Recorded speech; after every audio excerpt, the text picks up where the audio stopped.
Charles Assa huwa magħruf għall-kodba li kiteb kemm għat-tfal u għall-adolescenti. Ħoloq il-karattru Fra Modest li tant kiseb popolarità ma' tfal. Fra Modest mill-ewwel kiseb suċċess fost it-tfal. U meta kont nistaqsi lil nnifsi imma x'inhu s-sigriet ta' dan is-suċċess? Ma naħseb hemm żewġ raġunijiet. L-ewwel nett it-tfal meta jaqraw l-istorja ta' Fra Modest qed jaraw ambjent differenti milli jafu huma, allura jħadmu l-immaġinazzjoni. It-tieni huwa l-karattru nnifsu Fra Modest li jiena dejjem żammejtu bħala l-iktar persuna, l-iktar karattru importanti f'kull storja. Min hu Charles Assa? Twieled fil-21 ta' Settembru 1943. Għex u trabba l-Marsa mal-ġenituri tiegħu Joseph u Carmena u żewġ ħutu subien, John u George. Studja fl-iskola primarja tal-Marsa u kompla l-edukazzjoni tiegħu il-liċeo. Imbagħad laħaq għallem u għallem il-Malti għal diversi snin fl-iskola sekundarja Maria Goretti.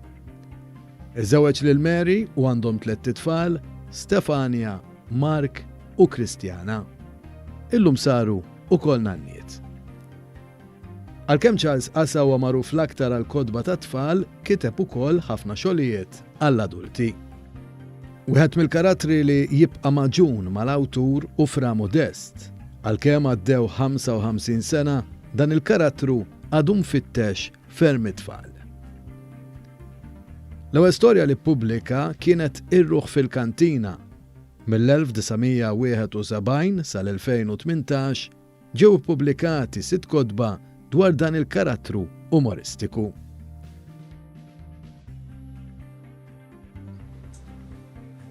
L-ewwel storja ta' Fra Modest deret fl-10 ta' April 1967.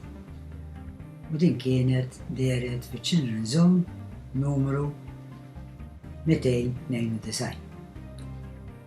Wara l-ewwel storja tal-Fra li kisbet suċċess kbir fost it-tfal fl-iskejjel, komplejt nikteb aktar stejjer.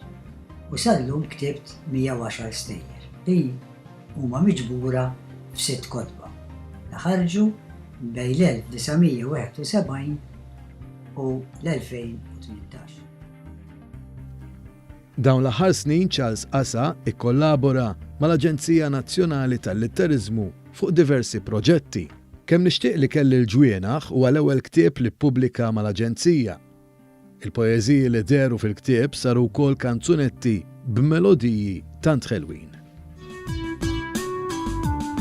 Fil-baħar font hemm ħuta idduru ddur fil-qiegħ din donna qatt ma tejja ma taf x'inhu mistrieħ.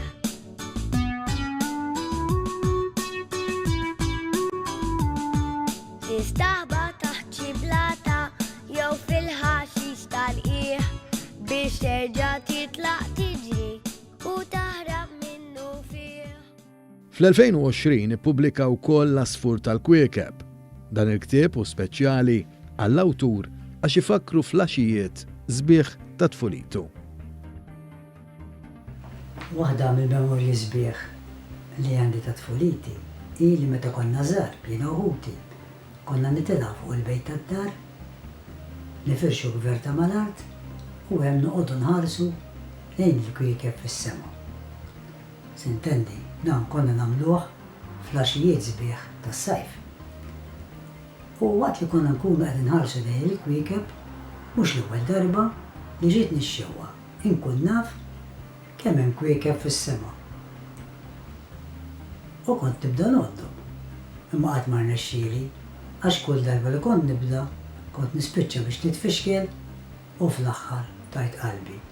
Hawnhekk ġietni l-idea li nikteb storja dwar tifla li bħali dejjem xtaqet tkun taf kemm kien hemm kwiekeb fis-sema. Għadda aktar żmien u xi sentejn ilu ftakart f'din l-istorja. U bdejt nikteb l-istorja tal-Asfur tal-Kwiekeb. Fl-istorja niltaqgħu ma' Tamara, tifla li kienet toqgħod ħares mit-tieqa tal-kamra tagħha lejn is-sema u tipprova tot kemm kien hemm kwiekeb. Jien ukoll kont nixtieq inkun naf kemm kien hemm kwiekeb meta kont żgħir. Imma kif għattilkom qatt ma rnexxieli. Però Tamara marra aħjar minni għaliex darba minnu f'nofs il-lejl. Ċira sfur tal-kwiekeb u ħadha miegħu qalb il-kwiekeb. Jekk irnexxieli xtott il-kwiekeb jew le, min issa ngħidilkom. Ħalli taqraw l-istorja. Inkella ma tħaddux gost taqrawha. Però se ngħidilkom din. Wara li taqraw l-istorja, nixtieqkom taħsbu fuq dan li se ngħid. Kemm hawn affarijiet sbieħ fid-dinja li ma nistgħux nifhmuhom jew nodduhom. Però xorta huma sbieħ u allura għandna napprezzaw is-sbuħija tagħhom. U flok noddu l-kwiekeb, min jaf kieku noddu l-azzjonijiet sbieħ li nirċievu kuljum minn għand dawk ta' madwarna. Il-ġenituri, il-nanniet, il-membri tal-familja, l-ħbieb, l-allima u tant nies oħrajn li jħobbuna. Nawguralkom li qed gost taqraw il-ktieb L-Asfur tal-Kwiekeb u flimkien ma' Tamara tagħmlu vjaġġ sabiħ fl-univers. Ħasem f'diversi workshops tal-kidba organizzati mill-Aġenzija Nazzjonali tal-Litterizmu għal brillantini tal-kidba fejn qasam ma' tfal idejat għal kidba kreattiva. Għal aktar informazzjoni dwar l-awtur tistgħu iżżuru l-istazzjon tal-YouTube l-Aġenzija Nazzjonali tal-Litterizmu. Nagħlqu din il-biografija bil-kanzunetta Il-Farfett li turi l-apprezzament tal-awtur lejn isbuħija naturali.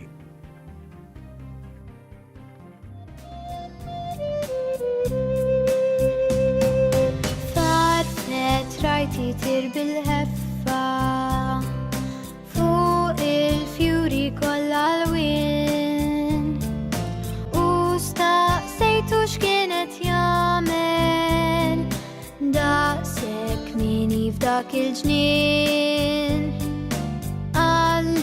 Din id-dinja tiegħi hawn tassew ninsab ferħan kif qatt nista' jien xi darba minn dal-fjuri nkun xeban.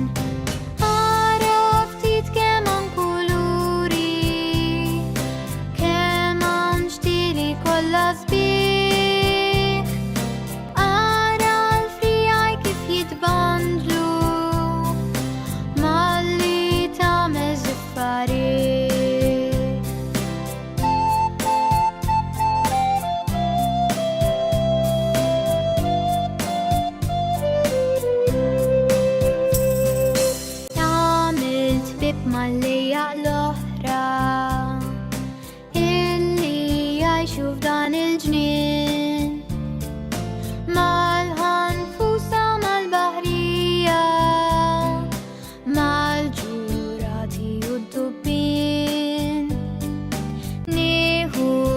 Nisma' l-asafar fil-għaxija qalb il-frijaj għax għalkemm mhumiex insetti dawn ukoll huma ħbieb tiegħi.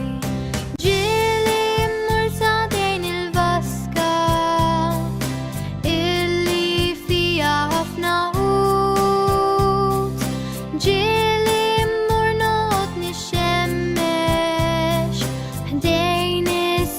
Tal-ballut u l-farfett telaq minn ħdejja x'imkien ieħor ma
Din ir-rokna hija miġjuba mill-paġina ta' Facebook Kelma Kelma. Tiftakruh lil Fra Modest u kif tista' tinsih lil Fra Ferrieħi li bil-praspar tiegħu jaqsmek bid-daħk. Dejjem jagħmel xi waħda tinkiteb u veru tinkiteb għax kull waħda li jagħmel Fra Modest Charles qasa jikdbilna storja ħelwa dwarha. Il-karattru ta' Fra Modest kien ħolqu l fuq minn 40 sen ilu u minn dak iż-żmien l-hawn sera il-qlub ta' kulħadd, kbar u żgħar. Tridux nisimgħu waħda mill-bawxati li kien għamel fil-kunvent. Fra Modest u Sulluzzu. Ħafna mill-praspar li għamel Fra Modest matul ħajtu fil-kunvent illum intesew, iżda din li se ngħidilkom illum għadhom jiftakruha sew fil-kunvent fejn kien jgħix. Darba waħda il-kok sabaħ minn filgħodu kmieni bis-Sulluzzu li ma ried jitilqu b'xejn. Tgħidx kemm il-tazza ilma xorob, iżda kollox kien għal xejn. Ipprova kull kura li sema biha għal fejqan tas-Sulluzzu, iżda jaħasra mill-li jidher kien qabad qabda miegħu u ma rridx jitilqu. Kien fih tassew ħasra li msejken ta' kok b'dawk il-ħsejjes ħerġin minħalqu ma' kull skoss li jitla mill-istonku tiegħu. Fl-aħħar ġitu idea kif jeħles minn dan l-imbierek ta' Sulluzzu li ma rridx iħallih kwiet. Ftakar li darba meta kien żgħir sema lin-nanna tiegħu tajt li m'hawn xejn aħjar għal fejqan tas-Sulluzzu minn qata' Alla rieda. M'għandniex ngħidu damu veru xejn, imma l-kok li kellu 700 sena biex jeħles minn dak id-dwejjaq kien imħejji li jipprova kollox, ikun xi jkun. Għalhekk sejjaħ lil Fra Modest u rih bil-ħsieb tiegħu. Issa ara kien qed jgħidlu l-kok, kull ma rid minn għandek u dan, sibni Alla rieda u għatini ħasda. M'hemmx għalfejn tkun kbira tafx li ma tmurx iġġenninni, biżżejjed kemm taħsadni u bekk forsi neħles minn dan l-imbierek ta' Sulluzzu. U kif semma l-kelma reġa' beda jagħti brasu u jagħmel ħoss wara l-ieħor. Fra Modest ġitu ħniena minn ħabibu u waħħala f'rasu li jaqdih tajjeb. Mar fil-ġinien u qgħad bil-qiegħda fuq bank jaħseb x'kellu jagħmel biex jagħtih qata'. Il-kok kważi dejjem fil-kċina u mhux rakemm tidħol mingħajr ma jintebaħ bik, dam jaħseb għalsija sħiħa meta f'daqqa waħda ġie ħsieb f'rasu x'kellu jagħmel. Oru kideh bil-ferħ u qam minn fejn kien. Issa kien żgur li lil-kok kien se jfejqu mis-Sulluzzu u bħala ħajr jagħtih xi naqran biż-żejda. Il-ħsieb tal-inbit kompla qawwilu qalbu biex wettaq il-ħsieb tiegħu, minnu fih mar fil-kċina u qal lil-kok li l-pirjol kien batu għal fl-ixkun ilma kiesaħ. Dak mingħajr ma qatt jistaqsih xejn, taħ fl-ixkun u Fra Modest dabbar rasu l-fuq. Billi fil-kunvent kien hemm mat mhux ħażin ta' patrijiet u studenti, il-kok kien jeħtieġlu jsajjar għal ħafna ħluq. Għalhekk kien ħejji l-ikel ġoborhom imdaqsa mhux ħażin biex iħaffef ix-xogħol. Dakinhar tal-ġraja tagħna, il-kċina kienu qegħdin isirula xi tiswijiet fil-madum li kien inqasam kollu. U għalhekk il-pirjol qal lil-kok biex għalissa jibda jsajjar fuq f'żewġ tikmamar li kienu dejjem battala. Blajnuna ta' xi studenti, patrijiet oħra u Fra Modest, il-kok irranġa kif seta' dawn il-kmamar fi kċina temporanja, sakemm dik tisfel tkun lesta għall-użu mill-ġdid. Dakinhar il-kok kien qiegħed iħawwat is-soppa f'waħda minn dawk il-borom li semmejna, meta daħal Fra Modest u qallu li kien ġie biex jagħtih daqqatit. Il-kok ma tantx ħa pjaċir għax kien dejjem jistenna xi waħda mingħand Fra Modest, iżda ma qallux le. Immela tkompla x-xogħol fil-kċina. Ta' xi kultant Fra Modest kien ħares minn taħt lajn lejn il-kok biex jara jekk kienx aljenat. Kellu kollox imħejji biex kif isibu daru leħ jagħtih qata li ma bħala.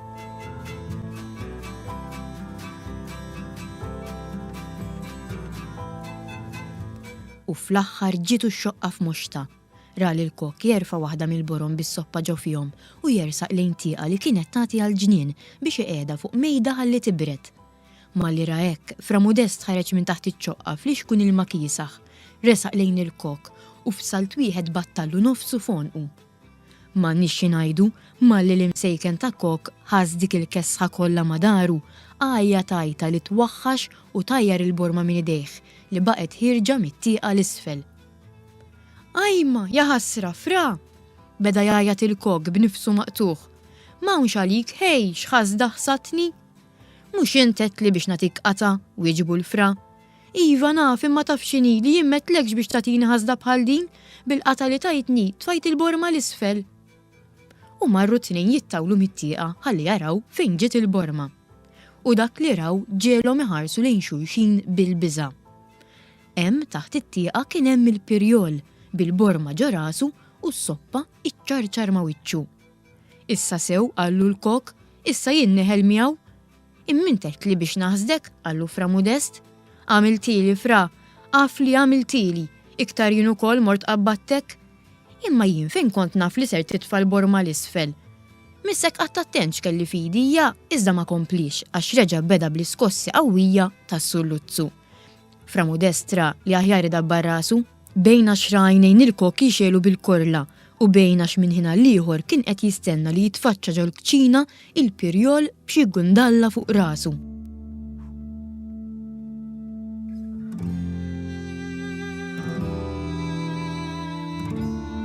Grazzi lil dawn il-kumpaniji tal-appoġġ tagħhom. Ta' Mena Estate, ta' Nenu The Artisan Baker, Pasta Zara, Maple Bakery u l-paġina ta' Facebook Kelma Kelma.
Kif intom tfal, raġajna għadqajna.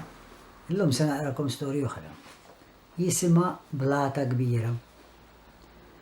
Ħafna snin ilu. Kien hemm żewġ bdiewa li kellhom għalqa kull wieħed taħt irdum kbir. Sabiex ikunu jistgħu jinżlu fl-għeliqi tagħhom, dawn il-bdiewa kienu jgħaddu minn mogħdija mserpa li kien hemm fuq l-irdum għar-raba. L-għeliqi ta' dawn il-bdiewa kienu jmissu ma' xulxejn. U dawn iż-żewġ bdiewa kienu ta' spiss jitlewmu bejniethom. Għax ħadd minnhom ma rid joħroġ il-flus biex jibni ħajt bejn iż-żewġ għelieqi.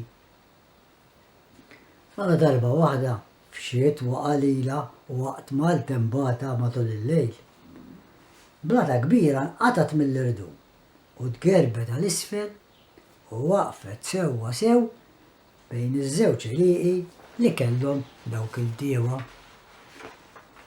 U hawn komplet tikber it-tilwima li kien hemm bejn dawn iż-żewġ tirġiel. Għax issa kull wieħed minnhom beda jinsisti li l-parti l-kbira tal-blata kienet fuq l-art tal-ieħor. U għalhekk kellu jneħħiha hu. U baqgħu sejrin hekk għal xhur sħaħ. Sakemm darba waħda wieħed ċieħ mir-raħal sabuħhom jitlewmu u staqsihom x'kien ġralu. Qalulu bl-istorja kollha u dan talabhom biex jiruh fejn kienet il-blata. Billi x-xieħ ma setax jinżel mal-mogħdija, it-tlieta marru fuq l-irdum. U minn hemm bdew jittawlu għal isfel. Ħanejdilkom x'tagħmlu, għallilhom ix-xieħ. Aqbdu mazza kull wieħed, morru fl-għeliqi tagħkom u kissru dik il-blata biċċa biċċa. Bil-biċċiet ibnu ċint bejn għalqa oħra. U bekk tkunu sibtu soluzzjoni għat-tilwima tagħkom. Ma jiswa xejn li toqgħodu titlewmu meta tistgħu bi ftit ħsieb u għaqal issolvu kollox. Mhux aħjar li tgħixu fil-paċi u ħbieb ta' xulxin milli tħarsu bl-ikraħ lejn xulxin kull meta tiltaqgħu intom u niżlin fil-mogħdija x-xogħol. Wara ħafna argumenti u tnikkir, dawk il-bdiewa ħadu l-parir tax-xieħ u fi żmien qasir bil-għajnuna ta' xi bdiewa oħra kissru dik il-blata l-kbira u kellhom biżżejjed ġebel biex jibnu ċint bejn għalqa oħra. Baqgħu ħbieb għal ħafna snin u kienu dejjem jgħinu wieħed lill-ieħor. U dik hija l-istorja tal-lum, s-soltu nsemmilkom u nawguralkom li tieħdu gost dak kollu li ssibu tagħmlu d-dar. Saħħit.